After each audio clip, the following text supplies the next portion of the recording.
At handa na po tayong tumanggap ng inyong mga katanungan. First question, Ace Romero, Philippine Star.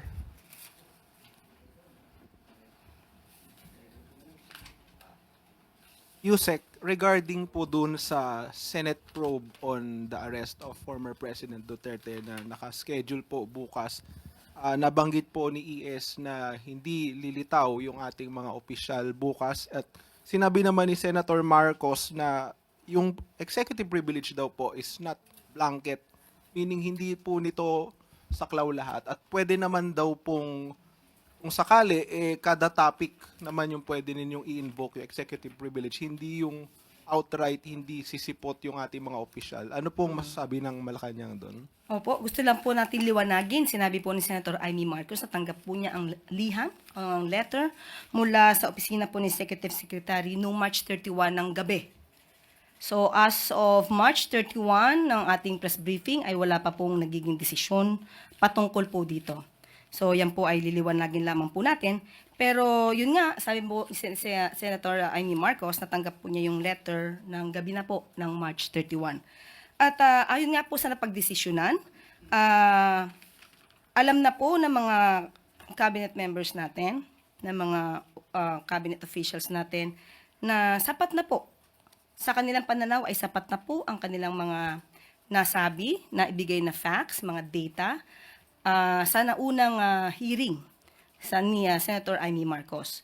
At yun po, at sa tingin po namin ay sapat na po considering the fact na nagkaroon na rin po siya ng kanyang preliminary findings. So, yun po, at hindi po natin masasabi na hindi naman po tinugunan ang mga katanungan kung ito po ay in aid of legislation. So malamang po ay sapat na po ang mga nasabi ng ating mga cabinet officials para makagawa na po siya ng kanyang batas patungkol po dito. Sabi ni Senator, it would have been an opportunity daw po sana sa administration to prove na walang tinatago ang inyong administrasyon hinggil sa pag-aresto. Wala naman pong tinago dahil sapat na po yung napakahabang oras nung unang hearing para po masabi ang dapat na masabi po ng ating mga cabinet officials patungkol po dun sa pag-surrender kay dating Pangulong Duterte sa ICC. And she said she would ask for reconsideration. So obviously, will there be a change in the stance of Malacanang with regard to this? And looking forward, magiging ganito na po ba yung magiging patakaran kapag may mga hearing na may kinalaman sa administrasyon? Tignan po natin kung ano po mangyayari kung siya po ay nag-a-ask ng reconsideration. Wala pa pong tugon dito si E.S. Bersamin. Next question, Ann Soberano, Bombo Radyo. Yusek, good morning. Reaction lang po ng Malacanang sa naging pahayag po ni AFP Chief of Staff, General Romeo Brawner, na pinaghahanda po niya ang mga sundalo, especially po yung Northern Luzon Command, sakaling may sumako po sa Thailand dahil posibleng maapektuhan po ang Pilipinas. Ito ay kasunod po, Taiwan, sorry po. Dahil po sa posibleng maapektuhan ang Pilipinas, kasalukuyang nagsasagawa ng military exercise ang China sa may bahagi po ng Taipei. Opo, napakinggan po natin at nabasa rin po natin ang statements po ni AFP Chief Romeo Brawner. At sa aming pagtanto ay hindi naman po dapat mabahala ang taong bayan patungkol po dito.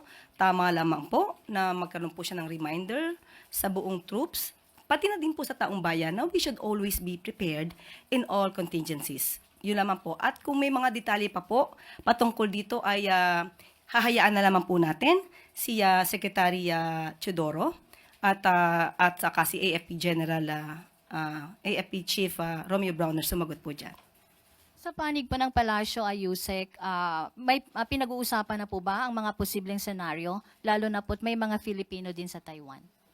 Opo, muli po, ang anumang pong detalye patungkol po dito ay manggagaling po sa ating Defense Secretary at saka po kay AFP Chief Brawner. Also, Yusek, ano po ang plano ng ating pamahalaan para sa mga 250,000 na makababayan natin na nasa Taiwan, lalo na sa usaping posibleng repatriation? Opo, sa mga ganyang contingencies, kung magaganap po, lagi po tayong handa. Katulad po ng sinabi ni AFP Romeo Browner, lagi tayo dapat handa sa anumang contingency. Kung mangyayari pan po yan, hindi po tayo dapat magtulog-tulog sa ating posisyon at sa trabaho, lagi po tayong handa. Pero again, ang detalye pong iyan ay ibibigay po natin sa ating Defense Secretary at kay AFP Chief Browner. Lastly na po, Yusek, amid this development, anong mensahe ng pamahalaan sa ating mga kababayan sa Taiwan at sa taong bayan? Thank you. Stay put. Basta po, tandaan po nila, ang gobyerno po ay handang tumulong sa anumang oras para sa kanila. Next question, Maricar Sargan, Brigada FM.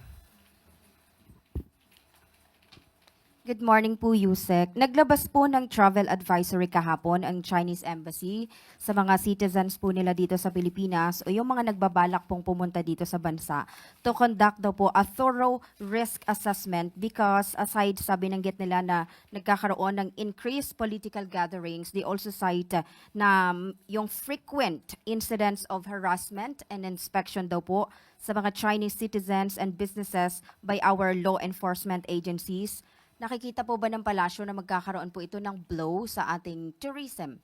And nakikita rin po ba ng palasyo na may kaugnayan po ito sa recently na pagbisita ko ni US Defense Secretary Hegseth?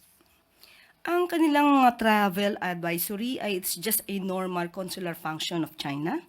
At we can assure China na hindi po tayo nagta-target ng particular nationality or particular national na para iharas. Tandaan po natin, lahat po dito ay welcome, except po, of course, kapag gumagawa po ng krimen, i-implement po natin kung ano po ang batas. Malamang po nasasabi po nila ito dahil sa ating pagpapatupad dito sa Pogo na dapat ay mawala na sa atin at karamihan po dito ay mga Chinese nationals.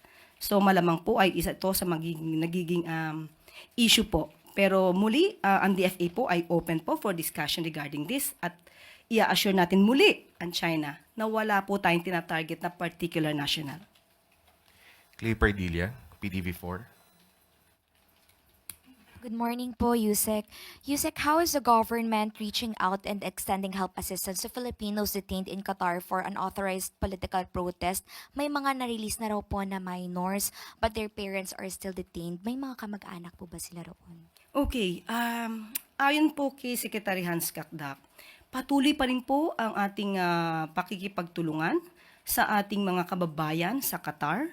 At meron po talaga na mga minors, mga bata, pero as of the moment, itong mga bata daw po na ito ay hiniling po ng ating embahada na kung ating maaaring maalagaan. Pero yung ibang mga parents po ay iniwan daw po ang ibang mga bata sa kanilang mga napagkakatiwala ang mga kaibigan sa nasabing bansa. Pero umasa po ang mga kababayan natin, kahit po yung mga kapag-anak nila dito na nasa Pilipinas, hindi po titigil ang ating pamahalaan na tumulong sa mga detained dito sa Qatar na mga kapwa nating Pilipino. Ivan Mayrina, GMA7.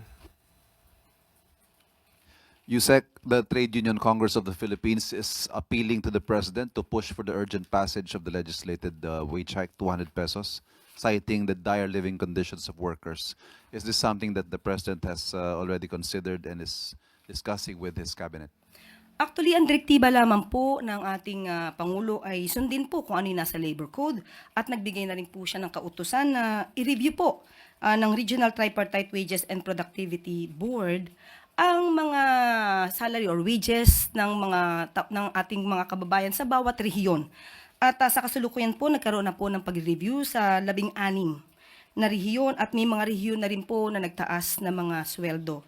Ibibigay ko na lamang po sa inyo ang mga detalye kapag ka po nasa akin na po ang kopya. So yun po yung pinaka-good news po natin sa ibang mga kababayan po natin. At sa ganito po kasing pagtataas ng sweldo po, kinakailangan din po natin kasi madinig lahat ang employers, employees, para po mabigay po natin ang mga mas maganda at reasonabling sweldo po para sa kababayan natin. So wage boards pa rin po. As to the legislated hike, the President is not keen on pushing for that. Yan po ay ngayon po ay pending po, kung di ako nagkakamali, sa Kongreso. So hintayin na lamang po natin kung meron po silang magiging resulta sa kanilang gagawin pong legislation. So yung forthcoming na i-certify as urgent ng Pangulo ito, hindi pa po natin nakikita. Wala pa po, as of the moment po ha, wala po sa akin pang naibibigay kung anumang direktiba patungkol po dyan, pero minadali po kaagad ni Pangulo ang direktiba po dito sa ating RTWPP. Thank you. Yusek, we have one follow-up question from Alexis Romero, Philippine Star. So Yusek, given the directive of the President to review the wages from the wage boards, so it means that the President prefers the wage boards as a mechanism for the adjustments rather than Congress. Tama po ba yun? Kasi po, ang saklaw po ng ating Pangulo ay of course yung nasa ehekutibo.